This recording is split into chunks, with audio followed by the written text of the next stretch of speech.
સમાચાર ગીર સોમનાથથી પ્રાપ્ત થઈ રહ્યા છે કે જ્યાં ડોક્ટર ઉપર બેદરકારીનો લાગ્યો છે આરોપ। ડોક્ટર ઉપર બેદરકારીના આરોપને લઈ પરિવારજનોમાં પણ અત્યારે આક્રોશ જોવા મળી રહ્યો છે। ગીર સોમનાથના તાલાલાની ખાનગી હોસ્પિટલમાં મહિલાને સિઝેરિયન બાદ પ્રસૂતાનું મોત થયું છે। પરિવારે ડોક્ટર ઉપર ગંભીર આરોપ લગાવ્યા છે। બેદરકારીના આરોપ લાગતાની સાથે તપાસ કરવામાં આવી રહી છે। પીપળવા ગામની પ્રસૂતાનું 25મી મેના રોજ સિઝેરિયન કરાયું હતું। પ્રસૂતાએ બાળકીને જન્મ આપ્યો હતો। જો કે બ્લીડિંગ બંધ ન થતાં મોડી રાત્રે વેરાવળ રિફર કરાઈ હતી, જ્યાં ડોક્ટરે મૃત જાહેર કરી હતી। મૃતકને 5 વર્ષનો દીકરો પણ છે।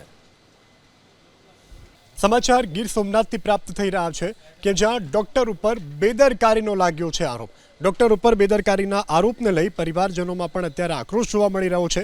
ગીર સોમનાથના તાલાલાની ખાનગી હોસ્પિટલમાં મહિલાને સિઝેરિયન બાદ પ્રસૂતાનું મોત થયું છે। પરિવારે ડોક્ટર ઉપર ગંભીર આરોપ લગાવ્યા છે। બેદરકારીના આરોપ લાગતાની સાથે તપાસ કરવામાં આવી રહી છે। પીપળવા ગામની પ્રસૂતાનું 25મી મેના રોજ સિઝેરિયન કરાયું હતું। પ્રસૂતાએ બાળકીને જન્મ આપ્યો હતો। જો કે બ્લીડિંગ બંધ ન થતાં મોડી રાત્રે વેરાવળ રિફર કરાઈ હતી, જ્યાં ડોક્ટરે મૃત જાહેર કરી હતી। મૃતકને 5 વર્ષનો દીકરો પણ છે।